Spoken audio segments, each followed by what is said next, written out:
Women of color in STEM changing the world for young girls everywhere. Growing up, many of us did not see women of color in STEM.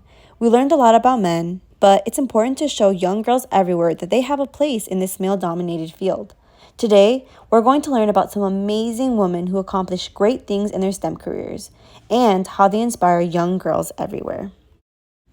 Now, let's meet these amazing women. Dr. Gladys West, and I am a mathematician. I was born in 1930 on a small farm in Virginia. It was not common for young black women like myself to receive a higher education at the time.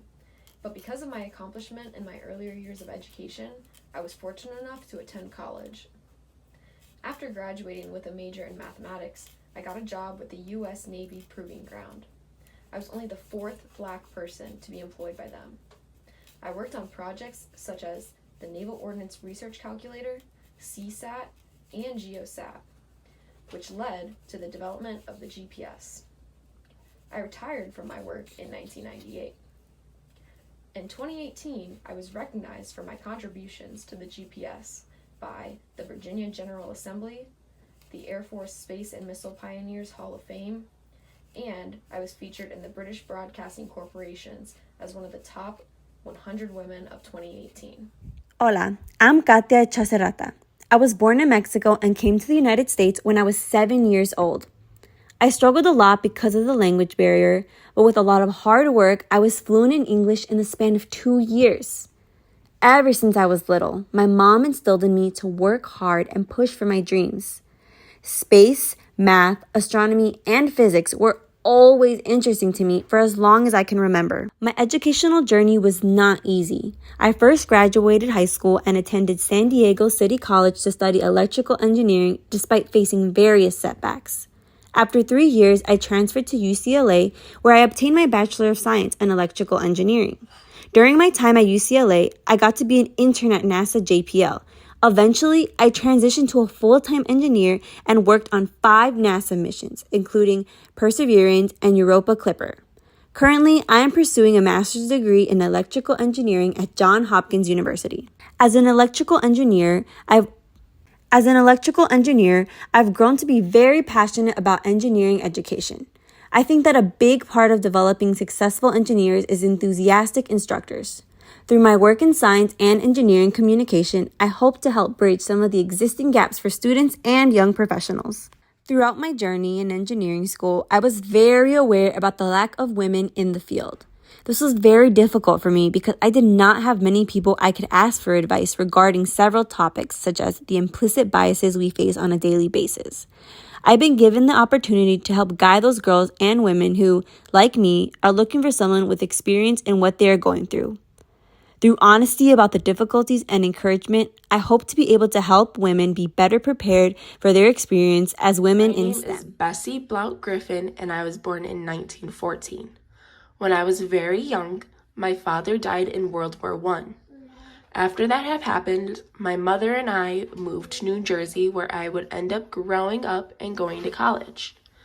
In college, I went to Montclair State University as well as Union College in the 1920s. In college, I was able to obtain a physical education and hygiene background, as well as becoming a physical therapist. Later in my life, I would go on to work with many veterans from different wars as a nurse and physical therapist. I taught many of them to write again with their teeth or their feet, depending if they were amputees. I went on to invent an electronic feeding device that would dispense bites of food for them so they could continue on with a different life after war. In rehab, I would help restore physical function to wounded veterans or other people who had no function of their body. After I was a nurse, I went on to become the first Black forensic writing analyst, and I went on to live in a fulfilling life, constantly helping others in STEM and my inventions. Later on in my life, I ended up passing away in 2009 after living in a very helpful life for others, as well as becoming an inventor, nurse, physical therapist, and all of my other disciplines that I would go on to learn. Thank you. My name is Diana Trujillo. I am a 42-year-old Colombian NASA aerospace engineer, but I am also a mother of two. I went to the University of Florida, NASA Academy, University of Maryland, and Miami College. After so many years of reaching for the sky, I, at 41 years old, became the lead engineer at the Jet Propulsion Lab. And with all of this, I became the lead for the Mars Curiosity rover designed to explore. With all of my experience, I was able to win the Hispanic Heritage STEM Award. And I am very thankful for everything that I have been able to do as a STEM-focused Latina. Everyone, my name is Susan Lafleche Picot. I am the first person to receive federal aid and the first Indigenous woman to graduate with a doctorate degree a year earlier than my class in 1889. After earning my medical degree, I went back to the Ojama Reservation where I founded and funded a hospital independently. Hi everyone, my name is Mary Golden Ross. I was born August 9, 1908. I was the first known Native American female engineer.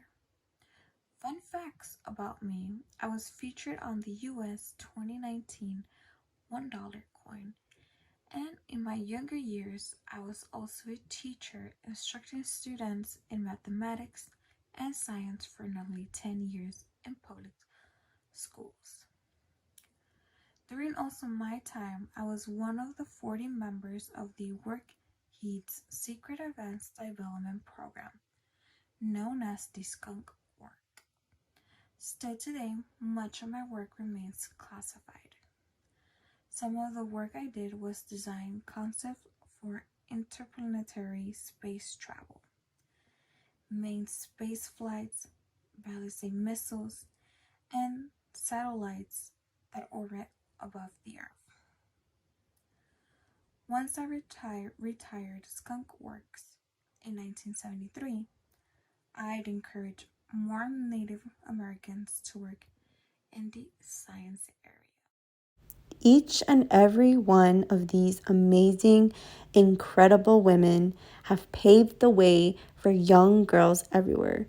It's so important for us to learn about these amazing things that have been done by these women of color to inspire young girls who might not see themselves being represented in science. I'm extremely happy that we all got to learn more about these incredible human beings.